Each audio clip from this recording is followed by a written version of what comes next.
The Honorable, the Supreme Court.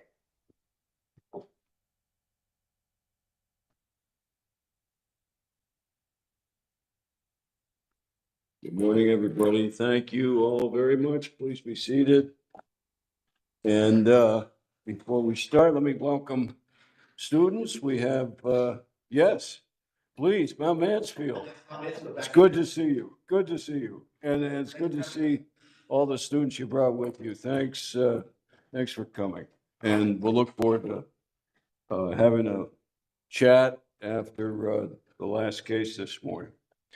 Okay, so please call the case.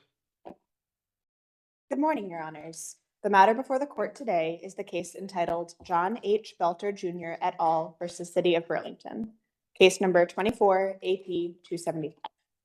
Representing the appellant, John H. Belter Jr. et al. Is James Swift. Seated at council table with Attorney Swift is John H. Belter Jr. Representing the appellee, City of Burlington, is Malachi Brennan. Seated at council table with Attorney Brennan is Rachel Seelig. Okay, thank you very much, and good morning again, everybody. We'll hear from counsel for the appellant, of course, first, and if you would, please, at the podium, identify yourself and your client, and then proceed. Thank you, Your Honor. My name is Jim Swift. I'm an attorney at Langrock, Springwell, in Middlebury.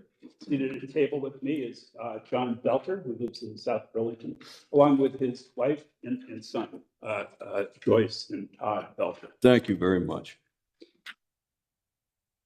This case is about allocation of risks and costs. Who should bear the costs of economic activity when it interferes with someone else's use of their property? What we're talking about here is a farm. John's been farming the same parcel of land between the airport, Burlington Airport, and the Winooski River for over 50 years. The problem has been is that because of the forever chemicals that we agree were generated by VTANG, Vermont National Guard, but this is on property owned by the City of Burlington that City of Burlington exercised some control over and was responsible for the discharge of the contaminated water onto John's farm. So clarify this for me, if you would, please. As I understand, one of the arguments that the appellees are making, it sounds as though the property that is adjacent to your clients is actually controlled by Vermont Air National Guard. And the city has some role, but it's not clear to me exactly what that is. Can you clarify this for me? Sure. The VTANG has a long-term lease on a portion of the city property.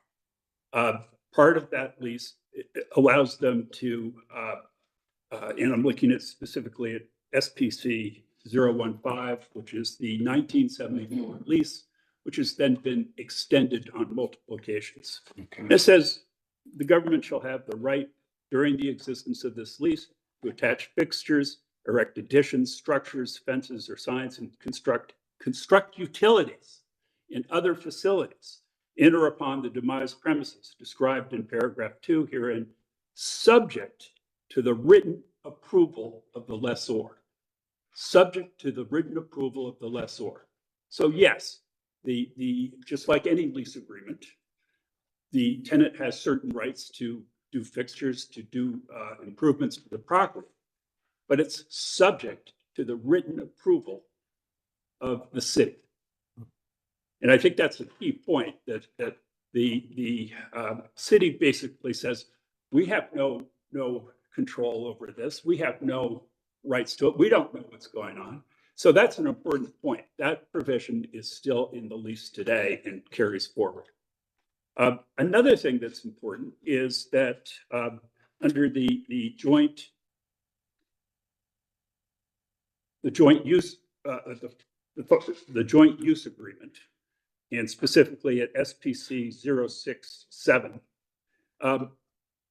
C, The city will reimburse the government for expenses incurred by the government for firefighting and crash rescue materials expended in connection with providing such service to civil aircraft. So not only does the city have the right to approve any of the structures and utilities, which would include storm drains, storm sewers, they not only have to approve those requests in writing, but they're also aware of the expenses that are incurred, which would of course include any of the aqueous foam that was used by the But didn't the federal government decide what kind of foam was to be used? And the city has no ability to tell the federal government that they're not using that foam, right? I think that's correct, that would apply whether it was the military doing it or the city itself. But here again, what I really want to distinguish is the act of using the foam and using foam, which turns out to have forever chemicals in it, is different from the discharge onto my client's property. Those are two separate things. I mean, it's sort of like somebody dumps, we had a case involving General Electric dumping contaminated soil on somebody's land.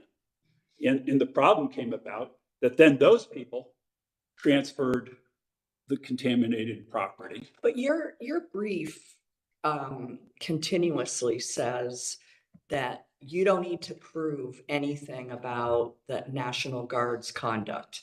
But right there, you're talking about the foam going on to, or what's left of the foam. I'm not into that whole thing. And that's all I can say about that. Could get interesting. But yeah, you're gonna have to show, aren't you, if this went to trial, that the National Guard did use the foam, which then went on to your client's property, right? And so how can you say that the conduct of the National Guard has nothing to do with this case? Because it's clear, everybody knows that this is the foam that was used by the National Guard, and that this is the source, let's face it, this is the source of the groundwater, which then gets moved onto our client's property. As we argued below. But at trial, wouldn't you agree you would have to show that it was that foam that went onto your client's property? I mean, you'd have to make a causal connection there, right? There's no doubt. There's no doubt from all the studies that have been done that it's clear that this is the source of the material. But what we're saying is that isn't something that we have to necessarily prove against the Guard. What we have to prove is that the city discharged contaminated water onto the plaintiff's farm. And that's where as we argued below, there was over $100 million project done by the city to control runoff from its runways and from elsewhere. And we haven't been able to do discovery because of why we're here. But we believe that will show that the city was actively involved in moving contaminated water from the airport onto our client's property. And this gets into our whole argument about we should be able to choose who we sue. It's very, joint. So, Mr. Smith, Yep. I'm sorry for interrupting you. Before you get there, Yep. because it's necessarily into my analysis. In my preparation, I could not find one case where this court reviewed a grant of dismissal under 12b-7. And the parties have agreed that the standard of review is abuse of discretion, which is a really, in my mind, high bar. So Except for the caveat to that piece, that legal conclusions are de novo by this court. Right. And that's what we're saying. It's the legal conclusion that the guard is a necessary part is incorrect, and that should be reviewed de novo, giving due respect to the discretionary. But ultimately, the question is the guard a necessary party? In particular, we're focusing on 19A. And specifically, just to get into that, well, just before I do that, there's one other important thing that I think the court needs to be aware of. The reason that it's so important isn't just that my clients need to have filtration for their barn. The basic problem is that under both federal and state law, they're under a duty to collect all water from impermeable surfaces around the farm. That's mainly the barnyard, the roofs, but the barnyard is a big problem. And in fact, the clients had a grant to build $1 million facility to store water, groundwater, from impermeable surfaces and then spread it on the land. They can't do that because any of the groundwater that they collect is contaminated with PFOA. If they then spread that, they're in Dutch because they've now spread polluted material. They can't spread it on their farm. They can't spread it anywhere. They're basically faced with having to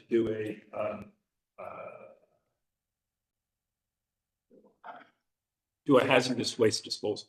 So, Would you agree that if you went to trial on this, you would need to seek discovery from the National Guard? And if yes, how do you get that?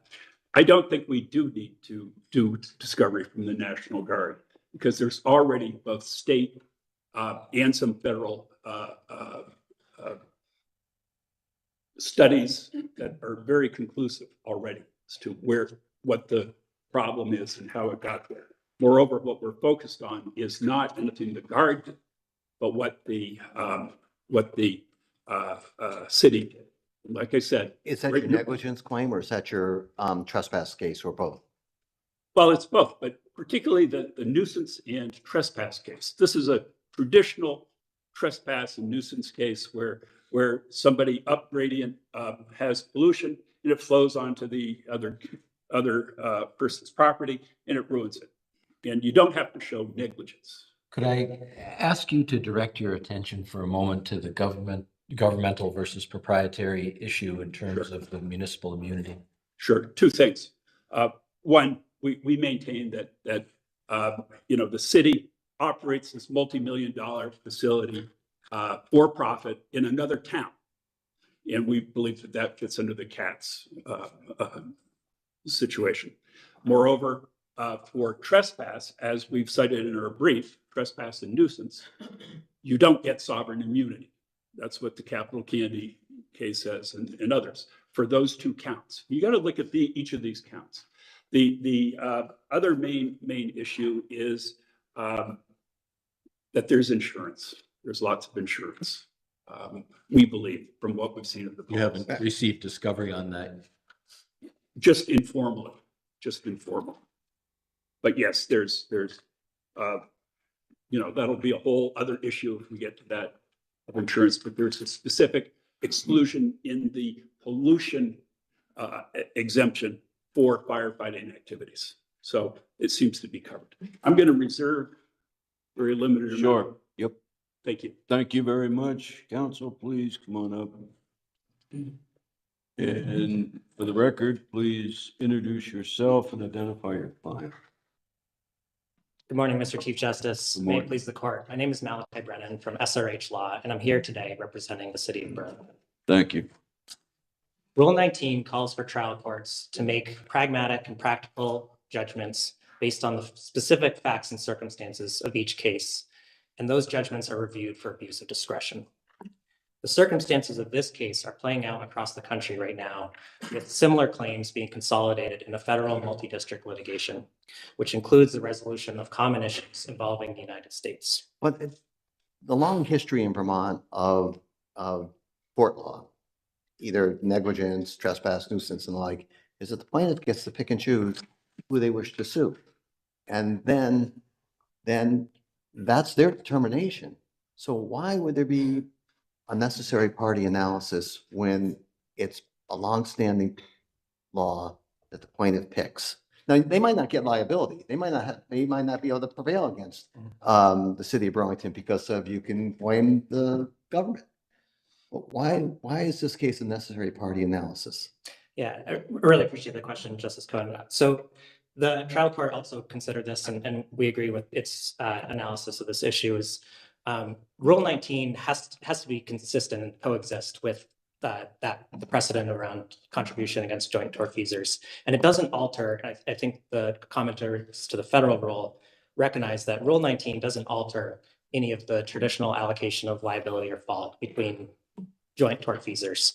When you're talking about a routine joint tortfeasor, and if it's an employer agency relationship where they have a similar liability, certainly that's not traditionally a necessary party. I think what the Rule 19 analysis looks for is beyond whether you're just a traditional routine joint tortfeasor.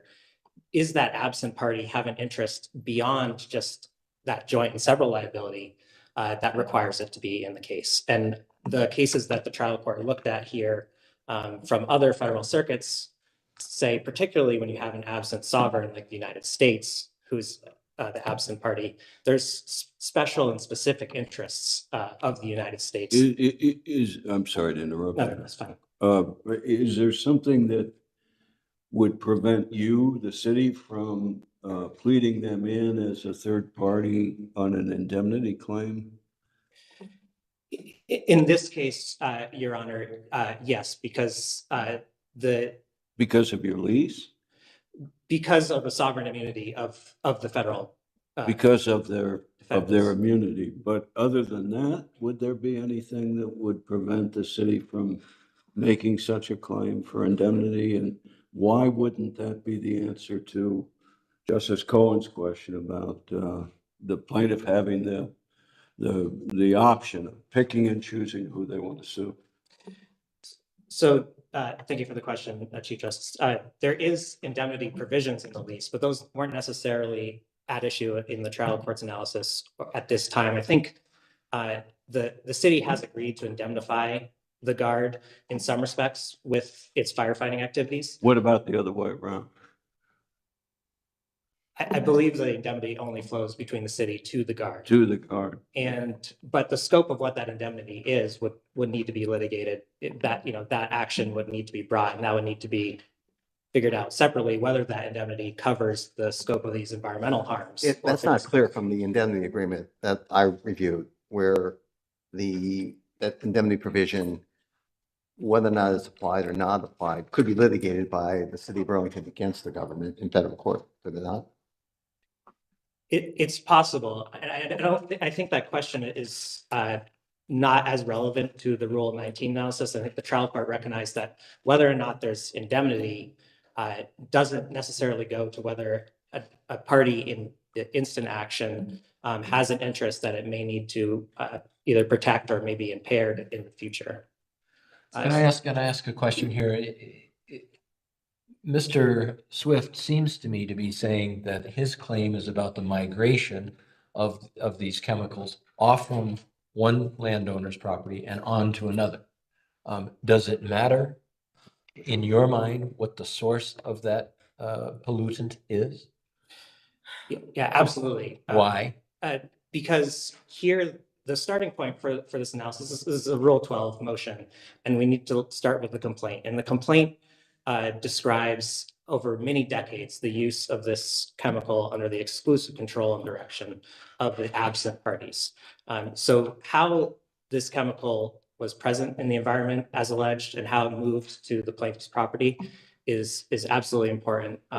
They're alleging vicarious liability against the city for the conduct of the guard. Well, if I can interrupt you, excuse me, but you say it's under the exclusive control of Vermont Air National Guard, but it seems to me that your client's ability as owner of the property has control over whether it diverts that runoff, whether it impounds it somehow, whether it prevents it from running onto the appellant's land. Isn't that within your client's control?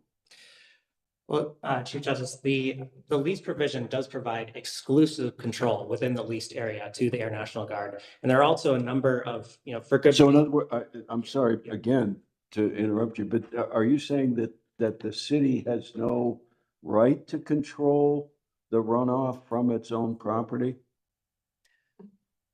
This, the city has no right to control the actions that the Air National Guard are taking. I get that. Yeah. I get And- that. But what about the runoff? And there's multiple paths. I guess this is a complex contamination problem, and there's multiple paths by which this chemical could have, and actually the appellants have alleged multiple paths in which the contamination did impact their property. Earlier today, counsel for appellants mentioned that the guard contaminated the ground. So that's not necessarily just runoff from the property that could be controlled in a stormwater system, but that's runoff that just by using these chemicals over decades on their property that they exclusively controlled entered the groundwater. And that's something that the city would be, potentially very technically and feasibly able to mitigate or understand or resolve if it's flowing through the groundwater rather than through the stormwater. And I think those are factual questions that would need to be resolved in this case that require the presence of the guard to resolve. So, Mr. Hand, if this court affirms the dismissal under 12b-7, do we have to reach the municipal immunity claims? Thank you, Justice Staples. I wanted to make that point as well. No, the court does not need to reach the municipal immunity cases if it affirms under 12b-7.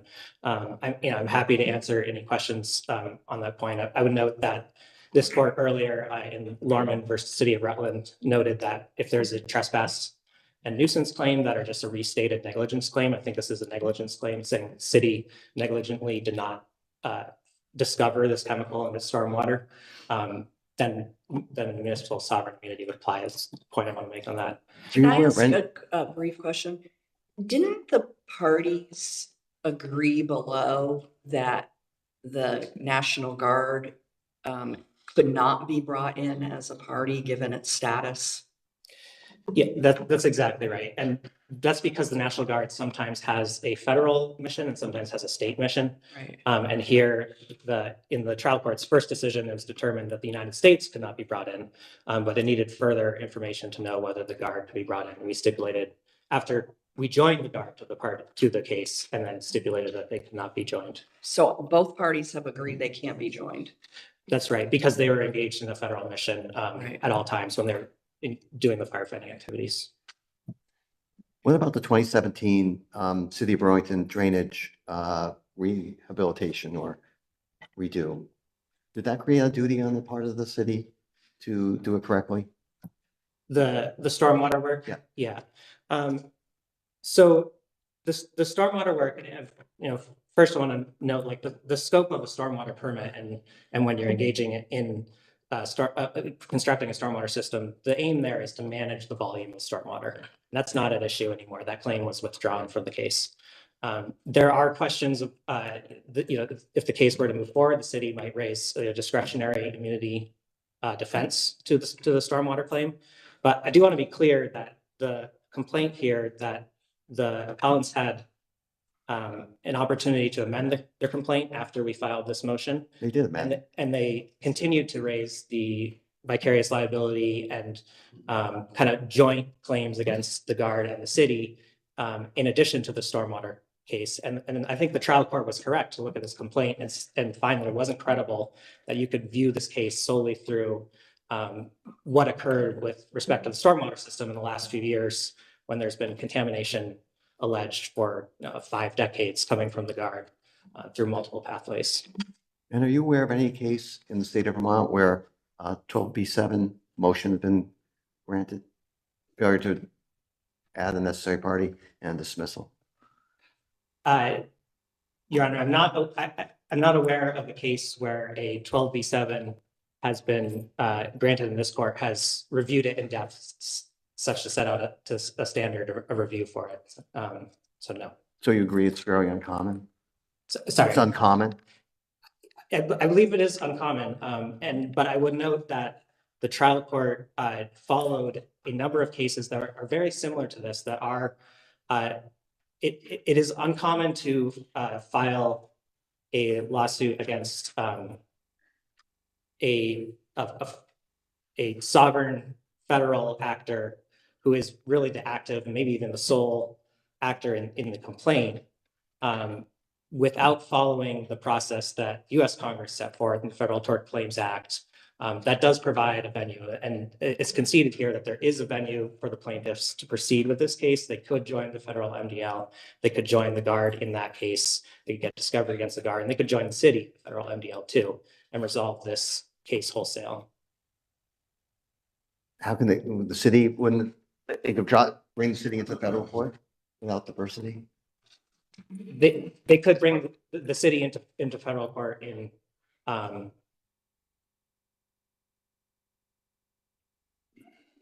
I mean, I think it would be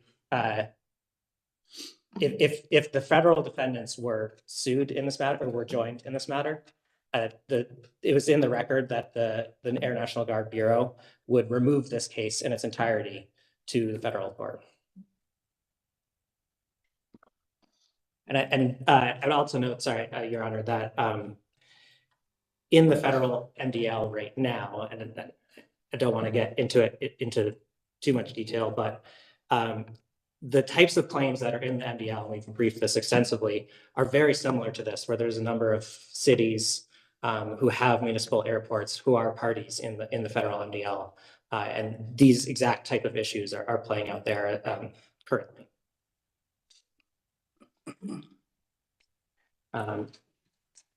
So I briefly want to touch on the trial court's Rule 19B analysis, which found that there's 4 factors under Rule 19B. These are not exhaustive, but each of the 4 factors here weighed heavily in favor of dismissing this case. In particular, the trial court noted the almost certain prejudice that would accrue against the city and against the Guard if the city had to defend this case in the Guard's absence. And it also noted that the appellants had a satisfactory alternative forum in federal court, but they chose not to take that here. So the prejudice, I'm not sure I quite see that. The prejudice from the Guard's absence, does that mean that you'd not be able to even get testimony? Is there some prevention, something that prevents them cooperating in that way? That's right, Chief Justice. There's a number of ways in which there's prejudice against the city here. In some respects, a lot in the federal litigation, there's a number of affirmative defenses, including immunities, that the federal defendants might raise that might play in here, but that the city would be hard pressed to raise on the United States. Well, no, I get the immunity, and that goes to whether or not you can pursue a claim against them. I'm just talking about cooperation in terms of testimony. Yeah, and that's exactly right. I think that's one of the primary sources of prejudice here is the trial court cannot compel any discovery against the federal absent parties. It can't can enforce subpoenas against them. And the National Guard Bureau, when we attempted to join the National Guard, there was some communications with them, and they were not going to be cooperative. They were not going to engage in this case at all. They would simply, if they were joined, they would come in and remove it to federal court. But again, on the cooperation point, this case is not necessarily one where the city's interests might be entirely aligned with the Guards. The city is entitled to, if it needs to, it may need to shift blame or focus on the actions of the Guards in order to defend its own interests. And that's something it can't do without discovery or testimony from the Guard. I see my time has expired. Yeah, okay. Thanks very much. How much time does the appellant have, please? Appellant has 2 minutes, 27 seconds All remaining. right, counsel.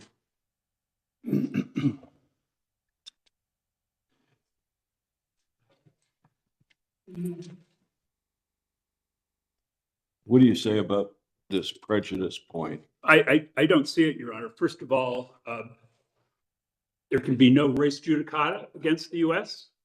There can be no issue preclusion against the US. I don't see that the US has a real interest in what happens here. The sole issue is, was water discharged, intentionally discharged by the city, and did it pollute my client's property? And if so, what is the damage? I don't see any interest, any legal interest, and we talk about that in our brief, any legal interest that the US has. But doesn't it give the defendant, City of Burlington, an opportunity for a defense, the empty chair, saying it's not us, it's them? You know, if that's the way they want to play it, they can. But I mean, that's what we intend that discovery would be, especially given that anything that the guard did as far as, you know, you're talking about a huge piece of property with lots of roadways, lots of land, and there's a complicated storm sewer system that collects all this water off of these various parts of the property and directs it onto my client's property. That's the issue that we have here is, what did the city do as far as having flow go onto our client's property, which threatens the existence of this farm. Right now they're being held in abeyance by the federal and state regulations for Agricultural Practices Act. And if the state ever wants to come down on them, they're shut down. They're shut down. If I read your complaint correctly, your amended complaint correctly, there was mitigation efforts undertaken and the pollution went up. Is that correct? Correct. I mean, it's a continuing problem. They're not called forever chemicals for any reason, for no reason. Just briefly on the availability of other forums. Yes, we could get involved in the South Carolina MDL along with everybody else, and you know, we're looking into that, but it's not a reasonable solution, and it goes directly against letting us choose the party that we want to sue. Moreover, given all the work that's already been done to map out this problem by the state agencies, I don't see that there's going to be the need for a lot of or any discovery from the federal government. All right, your time has expired. Thank you. Please call a conclusion of the hearing. The next hearing for the court is scheduled